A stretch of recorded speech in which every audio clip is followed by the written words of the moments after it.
নমস্কার বন্ধুরা, আমি মীরা বলছি আর আপনারা দেখছেন মীরাস গার্ডেন। তো সবাইকে অভিনন্দন জানিয়ে শুরু করছি আজকেকার ভিডিও। সারা বছরে জবা গাছে ফুল পেতে আমরা কি খাবার গাছে অ্যাপ্লাই করব, সে দেশি হোক আর বিদেশি হোক। তবে দেশি ফুল গাছে একটু বেশি ফুল হয় আর বিদেশি ফুল গাছে একটু কম ফুল হয়, কিন্তু সাইজটা কিন্তু দেশির তুলনায় বিদেশি ফুল গাছে একটু বড়ই হয়। তো প্রথমেই বলি, ভিডিওটা স্কিপ করে দেখবেন না, পুরো ভিডিওটা দেখবেন। পুরো ভিডিওটা দেখে যদি ভালো লাগে তাহলে লাইক, কমেন্ট, শেয়ার করবেন আর আমার পাশে থাকবেন। তো দেখুন বন্ধুরা, জবা গাছ কিন্তু আমাদের সবারই ছাদ বাগানে থাকে। আর জবা ফুল একদিনের ফুল। জবা ফুল আজকে ফুটবে, কালকে কিন্তু আর ফুটবে না বলতে থাকবে না গাছে। তো আমরা এমন কিছু খাবার গাছে ব্যবহার করব যে খাবারটা প্রত্যেক সপ্তাহতেই ব্যবহার করব এবং 2 দিন 3 দিন অন্তর অন্তর আমরা গাছে ব্যবহার করব। তার ফলে কি হবে, সারা বছরই আমরা খাবারের জন্যই গাছে প্রচুর কুঁড়ি আনবো আর প্রচুর ফুল পাবো। এটাই আমাদের চিন্তা ভাবনা থাকবে প্রত্যেকটা ছাদ বাগানি বলুন আর এমনি উঠোনের বাগান বলুন, যেই বাগানই বলুন। আমরা সবসময় চাই আমাদের গাছে সবসময় ফুল থাকুক আর আমাদের খরচাটা কম হোক। আমি তো চাই যে আমার ছাদ বাগানটা দেখছেন, অনেক গাছ আছে। এটা একটা ছাদ, ওই দিকটাও অনেক গাছ আছে।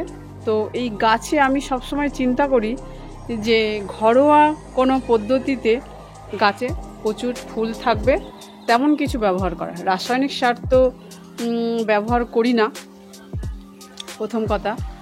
আর এখন গ্রীষ্মকাল পড়ে গেছে, এটা মার্চ মাস পড়েছে।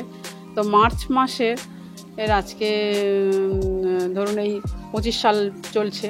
মার্চ মাসে হচ্ছে পড়ে গেলে কি হয়, রোদ্দুরটা প্রচুর পরিমাণে বেড়ে যায়। তাহলে আমরা এমন কিছু খাবার ব্যবহার করব যাতে গাছে প্রচুর পরিমাণে ফুলও থাকবে, কুঁড়িও থাকবে, আবার পয়সা খরচা হবে না এবং গাছ কোনো ক্ষতি হবে না। রাসায়নিক খাবার দিলে কি হবে, গাছে যেমন ক্ষতি হয় কিন্তু মাটিও নষ্ট হয়। আমরা এমন কিছু খাবার ব্যবহার করব যেটা মাটিও খুব ভালো থাকবে, খরচাও কম হবে এবং প্রচুর পরিমাণে আমরা ফুল পাবো। তো আমার গাছে দেখছেন প্রচুর কিন্তু ফুল আছে। এটা আমরা সবসময় চাইবো প্রত্যেক দিনই আমাদের গাছে যেন প্রচুর পরিমাণে ফুল থাকে। তো সেই চিন্তাভাবনা করেই কিন্তু আমরা বাগান করি। তো আমরা যখন প্রথমেই আমরা একটা জিনিসের কথা বলি, প্রথম আমরা যেটা চিন্তাই করি, গাছের পাতা হলুদ হয়ে গেলে কিন্তু আমরা ভাবি যে এই যা গাছের পাতাটা হলুদ হয়ে যাচ্ছে, এইবার বুঝি গাছটা আমার নষ্ট হয়ে যাচ্ছে। কিন্তু না বন্ধুরা, গাছের পাতা হলুদ হওয়াটা কিন্তু এটা স্বাভাবিক। পুরনো পাতাগুলো আস্তে আস্তে নষ্ট হয় এবং সেটা হলুদ হয়ে যায়। প্রথম কাজ হবে আমাদের গাছের পাতায় যা হলুদ, গাছের পাতা যে পাতাগুলো হলুদ হয়ে যাচ্ছে, সেই পাতাগুলো কিন্তু আমরা যখনই আমরা বাগানে আসব তখনই কিন্তু ওই পাতাগুলো ফেলে দেবো। পাতাগুলো ফেলে দিলে কি হবে, গাছটা পরিষ্কার পরিচ্ছন্ন থাকবে, দেখতেও ভালো লাগবে।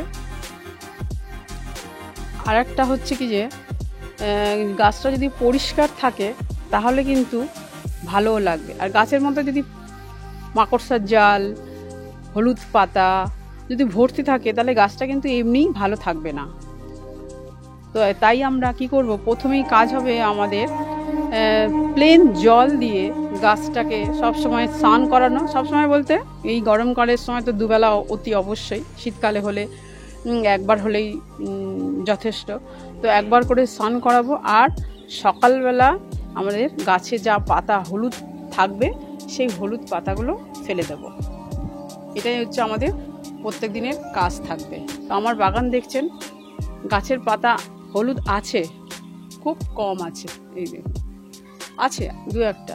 সকাল বিকেল আমি ফেলার চেষ্টা করি, সংসারের কাজ তো সবারই থাকে, তো সেই সব সামলিয়ে গাছের পাতা হলুদ আছে, খুব কম, লক্ষ্য করুন।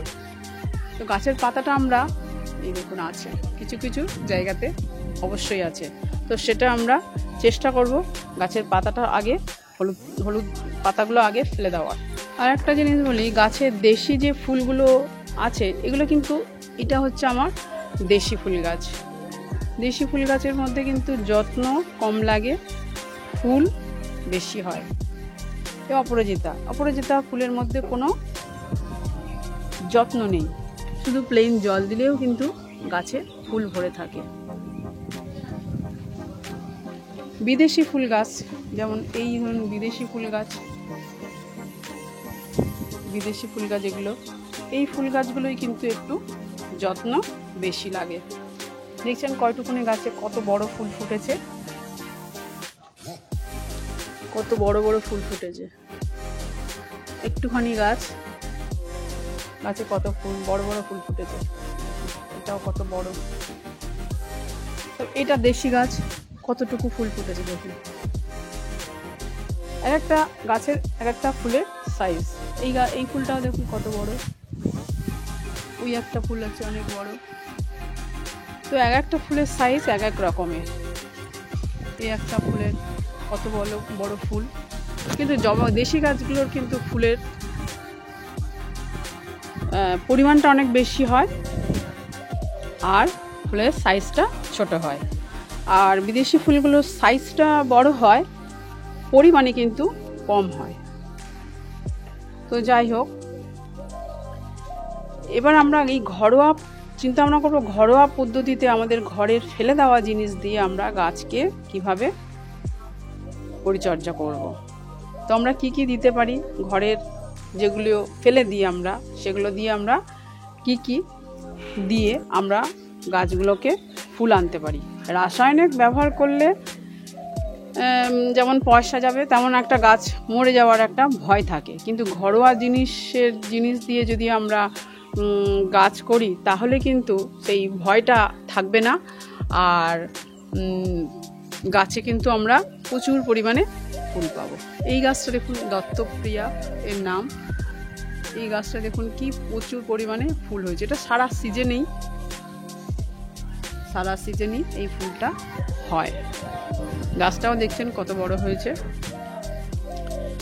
আমি রাসায়নিক জিনিস ব্যবহার করি না, আমি সবসময় ঘরোয়া জিনিসই ব্যবহার করে আমার বাগান করি। এই উপরেও দেখুন, উপরেও আমার গাছ আছে, সিম গাছ প্রচুর পরিমাণে। সেই নভেম্বর মাস থেকে আমি সিম খাচ্ছি। তো আজকে আমি আপনাদেরকে বলবো ঘরোয়া পদ্ধতিতে কিভাবে আমরা গাছকে খাবার দিতে পারি, বা দিলে গাছের কোনো ক্ষতি হবে না এবং গাছটাও প্রত্যেকটাতে কুঁড়ি ভরে থাকবে, প্রত্যেকটাতে কুঁড়ি ভরা পাবো। তো কি খাবার দেব, যেমন আলুর খোসার মধ্যে কিন্তু প্রচুর পরিমাণে পটাশ পাওয়া যায়। আলুর খোসাটা ভালো করে শুকনো করে গুঁড়ো করে আমরা গাছে দিতে পারি। পেঁয়াজের খোসার মধ্যেও পটাশ পাওয়া যায়, পেঁয়াজের খোসাটাও আমরা ভালো করে রোদ্দুরে শুকিয়ে গুঁড়ো করে সেটাও দিতে পারি, আবার জলের মধ্যে পচিয়েও আমরা সেটা গাছে দিতে পারি। আরেকটা হচ্ছে খুব বেশি পরিমাণে পটাশ পাওয়া যায়, সেটা হচ্ছে কলার খোসার মধ্যেও প্রচুর পরিমাণে পটাশ পাওয়া যায়। এই দেখুন কলার খোসাটা গুঁড়ো করা আছে, আমি গুঁড়ো করে গাছে দিই, কারণ বর্ষাকালে যখন জল থাকে তখন তো জলটা দেওয়া যায় না, তাই জন্য কলার খোসাটাকে শুকনো করে গুঁড়ো করে রাখি। আর এই আলুর খোসাও শুকনো করে গুঁড়ো করে রাখি। এগুলো গুঁড়ো করে রাখলে কি হয়, গাছের মধ্যে দিলাম এবং যখন বৃষ্টি হবে তখনও কোনো সমস্যা নেই। আর যখন লিকুইড দেওয়ার হবে তখন ওটাই জলে ভিজিয়ে দেওয়া হলো, নইলে যেগুলো আরও কাঁচা আসবে, ঘরে যেহেতু সবসময় আমরা কলা খাই, আলুর খোসা সবসময় আমাদের বাড়িতে রান্নার ঘরে পাওয়া যায়, তখন সেগুলো আমরা জলের মধ্যে পচিয়ে 7 দিন বা 10 দিন পচিয়ে আমরা গাছে দিতে পারি। শুকনো করে রাখলে কি হয়, একটা সুবিধা হয়, শুকনো করে রাখলে আমরা এনি টাইম দিতে পারি, বৃষ্টি হলেও দিতে পারি, বৃষ্টি না হলেও আমরা দিতে পারি। সেই জন্য আমার কিন্তু এই শুকনো করে রেখে আর একটা জারের মধ্যে ভরে রেখে দিই, তো সেগুলো আমরা দিতে পারি। ঘরোয়া হয়ে গেল। আর হচ্ছে ডিমের খোসাটা আমরা ফেলেই দিই, ডিমের খোসা, চায়ের পাতা, এগুলো আমরা সবসময় ফেলেই দিই, এগুলো আমাদের কোনো কাজেই লাগে না। তো ডিমের খোসাটা ভালো করে, খোসাটাকে যখন আমরা ডিম অমলেট করি, সেই খোসাটা তো আমরা ফেলে দিই, সেটাকে ভালো করে ধুয়ে শুকনো করে রেখে যদি আমরা গাছে অ্যাপ্লাই করি, গাছের ক্যালসিয়ামটা কিন্তু ওর থেকে পুরোপুরি গাছ পায়, তাহলে সব অভাব দূর হয়ে গেল। পটাশটাও গাছ থেকে, এই আলুর খোসা, কলার খোসা, পেঁয়াজের খোসা থেকে পটাশ পেয়ে গেল, আর হচ্ছে ডিমের খোসার থেকে হচ্ছে পেয়ে গেল ক্যালসিয়াম, তাহলে গাছটা পুরো হয়ে গেল। এবারে একটা আমার চ্যানেলে একটা দেওয়া আছে, গোবর সার দিয়ে করা আছে। গোবর সারের সঙ্গে পেঁয়াজের খোসা, আলুর খোসা, শশার খোসা আর বাসি ভাত, এইগুলোকে, এই কটা জিনিসকে একসঙ্গে একটা প্লাস্টিকের মধ্যে 2 সপ্তাহের জন্য রেখে দিন। 2 সপ্তাহের জন্য রেখে দিন। 2 সপ্তাহ পরে সেটা কেমন আকার ধারণ করবে আমি আপনাদের দেখাই, চলুন। আমার এটাও আমার করা আছে, এই দেখুন, এটা আমার 2 সপ্তাহ আগে করা। পেঁয়াজের খোসা, বাসি ভাত, এই দেখুন, ভাত এখনও পরিমাণে আছে, 2 সপ্তাহে এখনও পুরোপুরি হয়নি, তো এই 2 সপ্তাহ আগে বানিয়েছি। এটা আমি গাছে অ্যাপ্লাই করতে পারি। এই খাবারটা এমন একটা খাবার, যে খাবারটা গাছে, সব রকম গাছে, সে দেশি হোক, বিদেশি হোক, গোলাপ গাছ হোক, যা হোক, সব এভরিথিং, সব গাছে কিন্তু এই খাবারটা আমরা দিতে পারি। এই খাবারটা দিলে কোনো রকমেই গাছে কোনো ক্ষতি হবে না, কোনো রকমের গাছে ক্ষতি হবে না। এটা পেঁয়াজের খোসা, গোবর সার, আলুর খোসা, টক দই। আমার একটা ভিডিও আছে, আপনার এই চ্যানেলে ভিডিও আছে, এই চ্যানেলে গিয়ে দেখতে পারেন, দেওয়া আছে কিভাবে মিশিয়েছি, কতটা কি মিশিয়েছি সেটারও পরিমাণ দেওয়া আছে, দেখবেন। এগুলোকে আমরা ফেলে দিয়ে এই জিনিসটা আমরা বানিয়ে রেখেছি। এই জিনিসটা যদি দিই আমরা গাছে, তাহলে কিন্তু গাছের কোনো রকম ক্ষতি হবে। এই 1 মুঠো নেবো, 1 মুঠো নিয়ে মাসে 1 বার দেবো, আর কোনো খাবার দিতে লাগবে না। তারপরে তো আমরা তো তরল সার তো দিচ্ছি, গাছে তরল সার দিচ্ছি, সর্ষের খোল ভেজানো দিচ্ছি, এগুলো তো আমরা দিচ্ছি। কিন্তু এইটা যদি আমরা গাছে 1 মাসে একদিন, যেরকম দেয় না সবাই, হাড় গুঁড়ো, শিংকুচি, ভার্মি কম্পোস্ট, ডিএপি, এগুলো যে দেয়, সেগুলো দেওয়া যেতে পারে। আমিও মাঝে মাঝে দিই, যখন আমি এটা বানাতে পারি না তখন আমিও দিই। যেমন বর্ষাকালে তো এটা বানানো যায় না, বানালে এটা নষ্টই হয়, তখন আমিও দিই। কিন্তু হাড় গুঁড়ো, শিংকুচি তো দিতেই পারি, কিন্তু তার মধ্যে এই খাবারটা যদি আমরা সব রকম গাছে যদি 1 মুষ্টি করে যদি আমরা দিই, তাহলে কিন্তু এর মধ্যে প্রচুর পরিমাণে গাছটা যেমন বৃদ্ধি হবে, এবং কুঁড়ি আসবে, ফুল ফুটবে, গাছের ফুলের সাইজটাও বড় হবে, কালারটাও খুব সুন্দর হবে। আমার গাছে দেখুন, কালারগুলো দেখুন, তাহলেই দেখলে বুঝতে পারবেন।